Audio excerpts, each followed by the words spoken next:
हरि का पहला अर्थ होता है यम, अमरकोश में। हरि का पहला अर्थ होता है यम। तो सच्ची बात बताऊं, हमारा लाला यम को जीजा जी लगे महाराज। ये जीजा जी हैं सामने बैठे। क्यों? यम की बहन है जमुना जी, और जमुना जी को खसम, और जमुना जी के खसम को या ब्रजवासी की कसम कि जो लेवे नाम तू करियो वाको काम। ताली तो बजा दो यार, अभी बनाया मैं। तो हमारे ठाकुर जी यम के जीजा जी लगते। पहले ही हरि शब्द का अर्थ यम।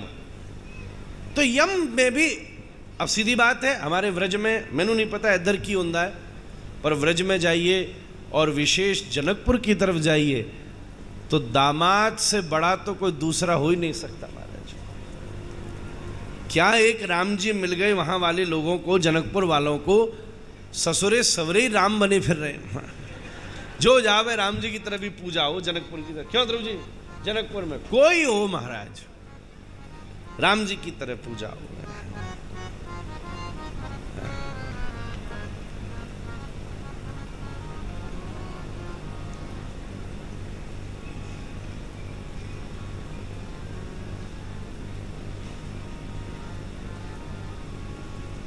अभी सुनाऊं फिर देरी हो जाएगी। हमारे बक्सर वाले मामा जी के कितने सारे पद हैं। ठाकुर जी को जीजा जी कह कह के उन्होंने पुकारा है, जीजा जी।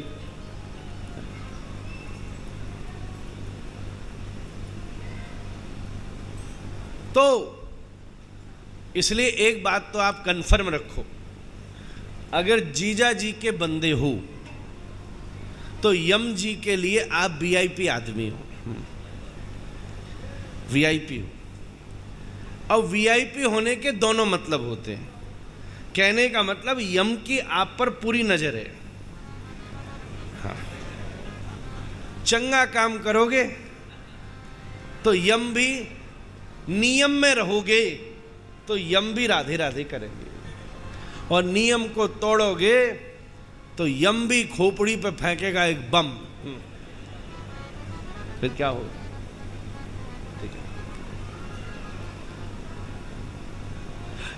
हरि का दूसरा अर्थ होता है पवन।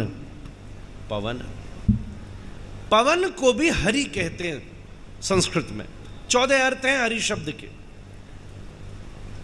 पवन को भी हरि कहते हैं।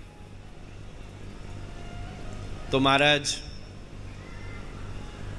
पवन तनय संकट हरण मंगल मूर्ति रूप, राम लखन सीता सहित हृदय बसो सुरभूप। श्री हनुमान जी। अब आप बोलो हनुमान जी का संबंध तो राम जी से है, ये हमारा ठाकुर कहाँ घुसेड़ लाए तुम। अब ऐसे देखो तो राम जी कृष्ण जी एक ही हैं, पर फिर भी मैं आपसे निवेदन करूं, हमारे बाबा महाराज कहते हनुमान जी ने इतनी सेवा राम जी की नहीं की जितनी सेवा श्याम सुंदर की है महाराज। कैसे? साक्षात अर्जुन के झंडे के ऊपर विराजमान होकर श्री हनुमान जी महाराज ने पूरी गीता सुनी और उस गीता की टीका भी करी है। पवन,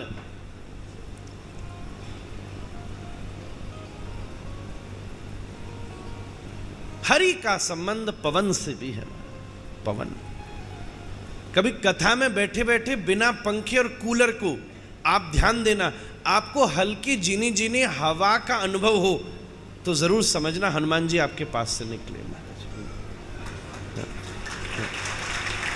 सच्ची बात। हवा, अरे कथा में, तीर्थ में, धाम में श्वास ले लेना भी भजन है महाराज। भजन कर लेना तो बड़ी बात है, ब्रज में श्वास ले लेना भी भजन है। मैं आपसे निवेदन करूं, एक बार जाके गहरी श्वास लिया करो। हा राधे।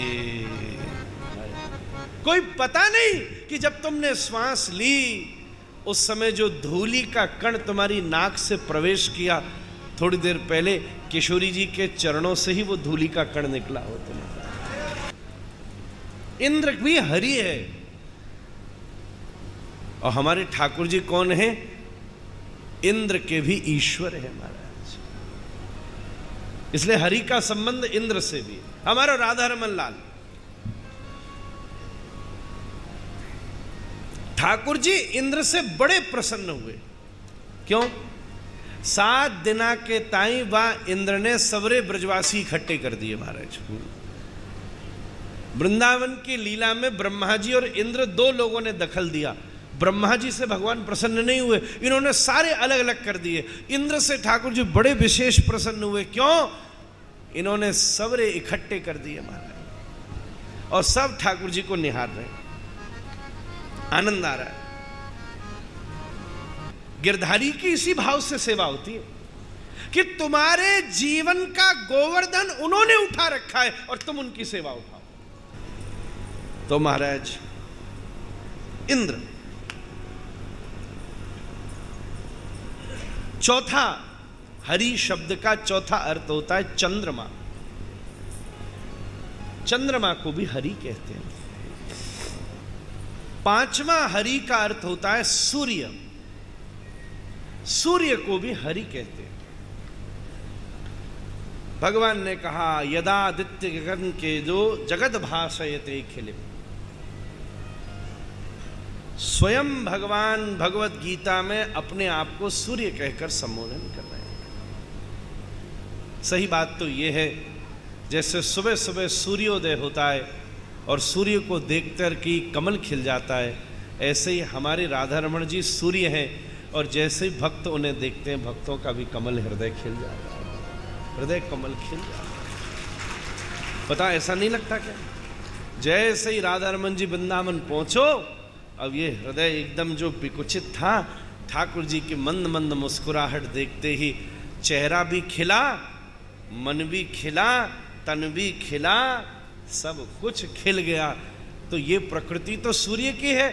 सूर्य सबको प्रकाश भी देता है और सूर्य कमल को विकास भी देता है। ऐसे ही भगवान इस संपूर्ण संसार को प्रकाश भी देते हैं और भक्तों के हृदय कमल को विकास भी देते हैं। स्वयं भगवान ने इस बात का निवेदन किया। यदादित्य गतम तेजो, स्वयं कहा। छठा, हरि विष्णु को भी कहते हैं। तो हमारे राधा रमण जी का नाम विष्णु है। कब पड़ा? जब भगवान का जन्म हुआ। आप सब जानते हैं भाद्र कृष्णाष्टमी के सुंदर दिवस भगवान का जन्म हुआ और ठीक रात्रि के 12 बजे हुआ। पर अगर हम ज्योतिष की दृष्टि से देखें तो उस समय रोहिणी नक्षत्र है और रोहिणी नक्षत्र में 4 पद होते हैं, ओ, बा, बी और बू। ये 4 पद होते हैं। उसके हिसाब से आपका नाम रखा जाता है। किस नक्षत्र के कौन से पद में आपका जन्म हुआ। तो हमारे श्री श्याम सुंदर का जन्म हुआ रोहिणी नक्षत्र के 3रे पद में, ओ, बा, बी। 3रे पद में जन्म लेने से ठाकुर जी का नाम पड़ा विष्णु। बोलिए श्री विष्णु भगवान। मीराबाई चतुर्भुज स्वरूप को ऐसे ही दर्शन करती, तभी तो उसमें गिरधारी का दर्शन होता है। 7वां, जल्दी जल्दी अब हम कह रहे हैं। 7वां, हरि सिंह को भी कहते हैं। हरि सिंह को, शेर को भी हरि कहते हैं। स्वयं हमारे राधा रमण लाल नरसिंह रूप में प्रकट होते हैं, स्वयं प्रकट होते हैं। और बड़ी बात तो यह है, आप बोलो चलो वो तो अवतारी दूसरा हो गया, आप तो कृष्ण से जोड़ो। तो हम कृष्ण से जोड़ना चाहें, राधा रमण जी से जोड़ना चाहें, तो हमारे लिए तो सबसे सरल उपाय है, जब वैशाख शुक्ल चतुर्दशी के दिन हमारे गोपाल भट्ट गोस्वामी जी महाराज भागवत जी के सप्तम स्कंद को पढ़ रहे थे और उन्होंने पढ़ा कि कैसे खंभा फाड़ करके नरसिंह प्रकट हुए भक्त की रक्षा के लिए, तो उनके हृदय में भाव आया कि हे प्रभु, अगर आप खंभे से प्रकट हो सकते हो तो क्या मेरा श्रृंगार धराने के लिए शालिग्राम से प्रकट नहीं हो सकते? और श्री नरसिंह भगवान। आठवां, हरि शब्द का एक अर्थ होता है किरण, रश्मि। रश्मि जैसे सूरज की किरण, चंद्रमा की किरण, उसको भी अमर कोश में हरि कहते हैं, वो भी हरि है। इसलिए एक बात आपसे कहूं, इस पूरी धरती पर जीव अनुभव करता है कि इस घनघोर अंधकार में अगर कोई आशा की किरण है तो मेरा राधा रमण है। अगला किरण की बात हो। हरि का 9वां अर्थ होता है घोड़ा। अश्व को भी हरि कहते हैं। अब मेरा हृदय कहता था, बताओ घोड़े से क्या जोड़ूं, घोड़े से क्या जोड़ूं। तभी मेरे हृदय में महाभारत का मैदान प्रकट हुआ और भीष्म स्तुति की पंक्ति प्रकट हुई। श्री ठाकुर जी जब चलते हैं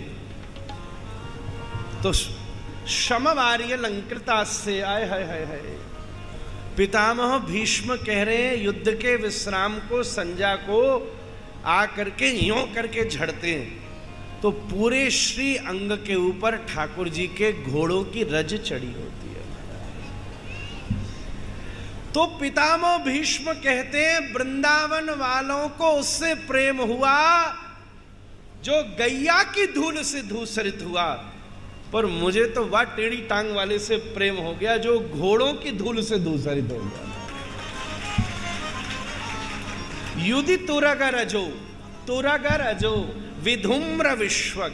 और मजा ये आता कि ठाकुर जी गोरे श्याम धूल से उड़ उड़कर, काले श्याम धूल से उड़ उड़कर गोरे हो जाते, और उसमें श्रमवार्य पसीने की हल्की सी बूंद जब धूल के ऊपर चल कर के आती तो उसका घूमने वाला लहर ठाकुर जी के माथे पर अंग राग और चित्त भ्रंग की रचना करता चलता। भीष्म बोले, यार मुझे ऐसे रूप ने बावरो कर दियो। बताओ, ये ब्रह्मचारी की भाषा है, बावरो है वो, ये ब्रह्मचारी आने सबने लूट लिए। अश्व। अगला, एक हरि का 10वां अर्थ होता है तोता।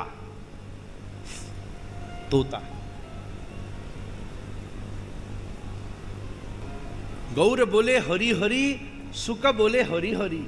महाप्रभु तोते को भी हरि कहते हैं। अब आप एक चीज बताओ,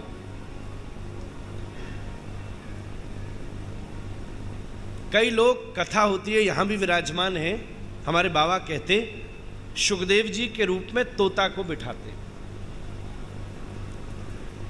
हमारे बाबा कहते हैं सुखदेव जी का आकार तोते का नहीं है, सुखदेव जी का स्वभाव तोते का है। क्यों?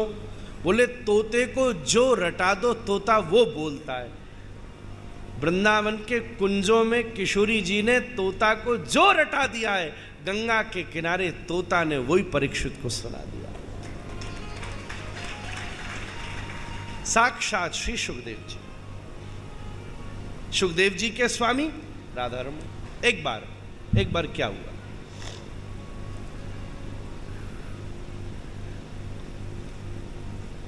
तोते की सेवा रोज प्रिया जी के सामने ठाकुर जी की लीला का वर्णन करे और ठाकुर जी के सामने प्रिया जी की रूप माधुरी का वर्णन करे। एक बार की बात कि एक छत के ऊपर तोता बैठा था। एक तरफ से ठाकुर जी अपने सखान के संग आए और मधुमंगल स्तोक बरूथक सुबल मनसुखा को बोले, ए भैया लाला देखो जी हमारो तोता है। और दूसरी तरफ से वही समय प्रिया जी ललिता विशाखा रंगदेवी सुदेवी श्रीदेवी के संग आ रही और बोली, ए ललिता जू विशाखा जू पतो है आपको जी हमारो तोता है। फिर आगे आए, दोनों वाय देखते आ रहे, दोनों की टोली सामने आके ठाड़ी भाई। ठाकुर जी भी मधुमंगल इशारा कर रहे, ये हमारो तोता, और प्रिया जी भी विशाखा को इशारा कर रही है हमारो तोता। वही समय ललिता तो महाराज बाम प्रखरा है, ए लाला तू क्या इशारा कर रहे हो ये? तो ठाकुर जी बोले, ललिता जी हमारो तोता है। तो ललिता जी बोले, तेरो तोता कब ते है? प्रिया जी को तोता है ये। ठाकुर जी बोले, ना हमारो है। प्रिया जी बोली, नहीं हमारो है। अब बड़ो झंझट है गो, क्या करे? तो बोले, इसको निर्णय तो ये तो ही करेगो, ये कौन को है? तो ठाकुर जी बोले, यहां में निर्णय की कौन सी बड़ी बात है? अगर ये बोले राधे राधे तो हमारो, हमने या को सिखायो राधे राधे करो। अच्छा, और बोले अगर प्रिया जी ने नेक्स्ट घूंघट की और बोली, सुनो अगर ये कहे कृष्ण कृष्ण तो मेरो है, मैंने यह सिखाया, ठीक है। अब ललिता बोली, यही तो पूछो कौन को है? ठाकुर जी बोले, ए तोता बोल राधे जोर से, राधे राधे। प्रिया जी बोली, ना भैया है तोता, जोर ते बोल कृष्ण कृष्ण। अब ठाकुर जी बोले, बोल राधे राधे। और प्रिया जी बोली कृष्ण कृष्ण। अब तोता ने न राधे कही न कृष्ण कही, जोर से बोला राधे कृष्ण राधे कृष्ण राधे कृष्ण। बोले, मैं तो दोनों को हूं। अगला,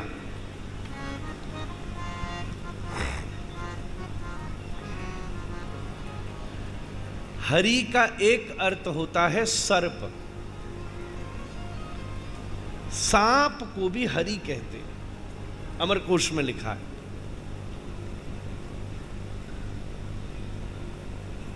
अब ये बताओ यार, राधा रमन जी तो ज्यादा डसवे वालों तुमने कोई दूसरा देखो? कहें लोग बड़े बड़े तंत्र करते हैं, ये तंत्र से कोई देवी तुम्हारी संपत्ति खा जाएगी, कोई देवता तुम्हारा यश खा जाएगा। मैंने कही सुनो, जे हमारो जो कालो बिजली ठाड़ो है ना, ये ऐसो खतरनाक है कि जो पूरो को पूरो ही खा जावे महाराज, कहूं ते ना छोड़े। और नहीं तो क्या, अबला कबलाए, बड़ो खतरनाक है महाराज।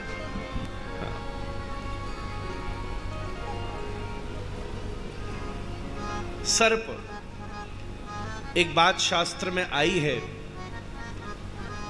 भगवान का मन में कभी कामत ज्वर चढ़े, भागवत जी में अंत में इसका एक क्रम लिखा है, गीता प्रेस में विशेष, कभी मन में तीव्र कामत ज्वर चढ़े तो श्री ठाकुर जी के कालिया दमन लीला का चिंतन करने से शमित हो जाता है। अतः ये भी एक भगवान का स्वभाव है। अब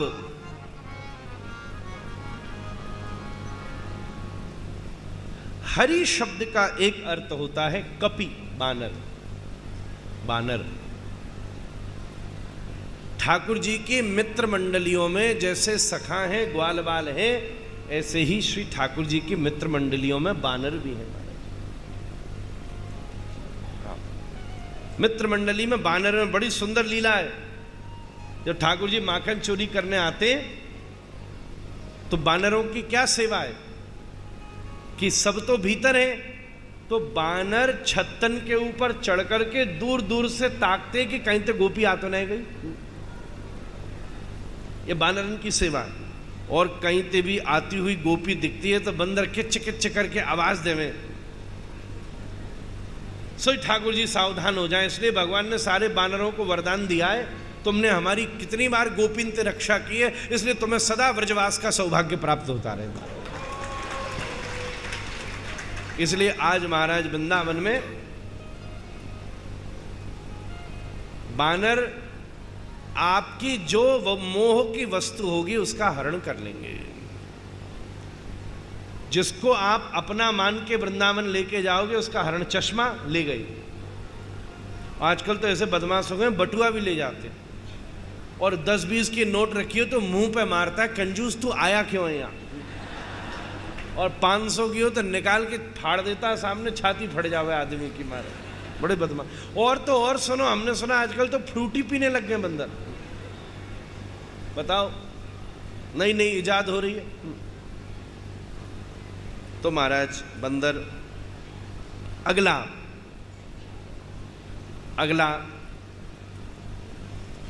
13वां अर्थ होता है हरि का पिंगल वर्ण। हरि पिंगल, ब्राउन।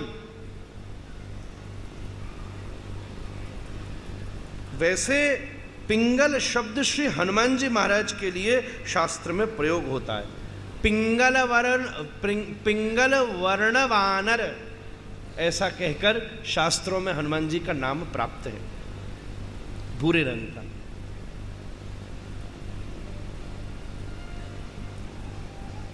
भूरा भूरा। श्री ठाकुर जी के नेत्र पिंगल वर्ण के, भगवान से पिंगल, इसलिए उनका नाम भी हरि है। आंखों को देखो, ठाकुर जी की भूरी भूरी आंखें हैं। भूरा कब होता है? काले में जब गोरा मिलता है तब भूरा होता है। ऐसे ही कृष्ण की काली आंखों में जब किशोरी जी का प्रतिबिंब पड़ता है तो वो भूरी भूरी प्रतीत होती है हमारे। और 14वां अर्थ है मेढक। मेढक को भी हरि कहते हैं। मेढक को भी हरि कहते हैं। मेढक कहाँ रहते हैं? सदा मेढक वन और बगीचा में रहते हैं। और हमारे राधा रमण जी कहाँ रहते हैं? एक स्वभाव होता है मेढक का, वो जिस कूप मंडूक, एक न्याय है, मतलब जैसे जो कुआं है, कुएं में मेढक रहे, कुएं में अगर मेढक गिर जाए तो पूरी जिंदगी उस कुएं में निकाल सकता है। ऐसे ही ठाकुर जी सदगुरु की कृपा से जिसके हृदय कूप में विराजमान हो जाए, संपूर्ण जीवन भर उसके हृदय में रह सकते हैं।